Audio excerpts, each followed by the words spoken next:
debt that needs to be paid, a life ended, a man sworn to avenge that what is lost, no matter the cost.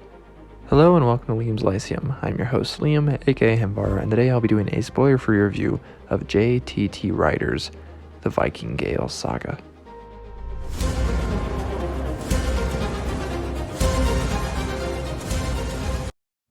Viking-Gael Saga is a 2023 novel by J.T.T. Ryder. This is the first novel in the series, and it's the first book I've read by Ryder, though he has written a couple other books as well. It is set in 870 AD, and it is, of course, involves Vikings. It takes place completely in Norway, for those curious. It has a great, moody start. There's two brothers that go to a duel against a father and a son. One of the brothers is Asgeir, which means God Spear, and is known as the Viking-Gael. He's our main character. But his mother is from Ireland, and his father is from Norway, so that's why it's the Viking-Gael. This is later. He's not really the Viking-Gael yet, because he's not a Viking, but still.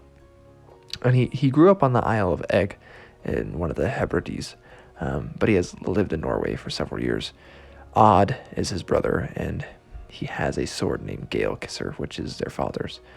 They go to duel Ulf the Old, who wants the brothers for his crew and thinks it's owed him because of a favor he had given their father at some point in the past. They refuse, and the pithy conversations at the very start are very well done. They remind me a lot of the sagas, but this duel is the result. And this is, in a way, also a saga, though. Asgeir finds himself going to sea, and a Viking where fate will have its way. I liked Asgeir, but I could see some thinking him as rather flat or dull. To me, he comes off exactly like a boy in the circumstances would. He needs vengeance, and an honorable vengeance. But he is, in some ways, this comes off as rather young adult because of his age, but it's not young adult, it's very adult, actually. One of the more adult novels I've read recently. So Ryder does a great job of showing how drab and gray the world sometimes was, but how it wasn't at the same time. For example, he gives great descriptions of the colorful clothing of some of the people, right, since early medieval or even later, aren't just browns and grays. It also has authentic magic, just a little bit, but still authentic magic. Well, I guess you could call it, if you look at the superstition as magic, maybe that too, but there's the Curse of Volva in particular. It's a type of witch, just simplify it for those unaware. This, along with things you normally wouldn't get in a novel, like certain trade goods and types of clothing, really stands out. And I'd imagine this is from Ryder's archaeological expertise, as he is an archaeologist.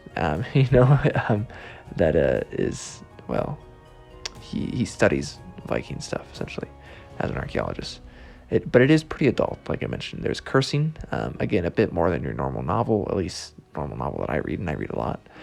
It also involves slavery, which is, a sadly common part of life back then. It feels awfully grounded and realistic, more so than other Viking novels I've read. It's not romantic at all, and it's in some ways more grittier than a lot of, like Saga type stuff. It's not grimdark, it's not overly dark, though there is kind of a similar feel with some Viking stuff, but here it just feels realistic. There is some sex as well. It's somewhat euphemized, it's not overly emphasized. The darkness in this book, though, I would say is just distilled by the presence of other things, like a cat on a ship, and some good poetry spread throughout. There's some good stuff here. I really found this a really easy read. It's really short. I think it's about 50,000 words, 200 some odd pages maybe. This actually comes out today when this video should be coming out, I believe, so I need to get my hands on a physical copy. I was able to get a digital ARC from the author, which I really appreciate. There is a glossary of sorts as well at the back for those more unaware with place names and stuff. I recognize most of them. There's a couple I didn't actually. Maybe like one or two exceptions, but I really enjoyed this take on what historical Vikings may have looked like. It was really fun. It's the start of an adventure. In fact, the character doesn't leave Norway, even though he's going to Viking, right? So, he does at the very end, rather. I guess that's not much of a spoiler, but so I'm really looking forward to the rest of the saga and seeing where that brings us. It's definitely different in a lot of ways because when you're reading English-speaking stuff, You get a lot of the Dane Vikings, because they were the ones, for the most part, in England, and the Norwegians were in Ireland and like Scotland and stuff like that. We even get like one character who is a Swede, which I feel like you probably even get less than Norwegian Vikings. But if you read something like, I don't know, Gentleman of the Road, you even get Swedish Vikings there. Even in something like the Longships, and I think honestly this stands up with those. It's definitely more modern than those in some ways, even though one's rather recent still. But it is very good. It's very gripping, and so I'd recommend you just maybe check this out. You wouldn't be wasting much time even if you didn't like it. So it's from Lee Williams Lyceum. I'll catch you next time.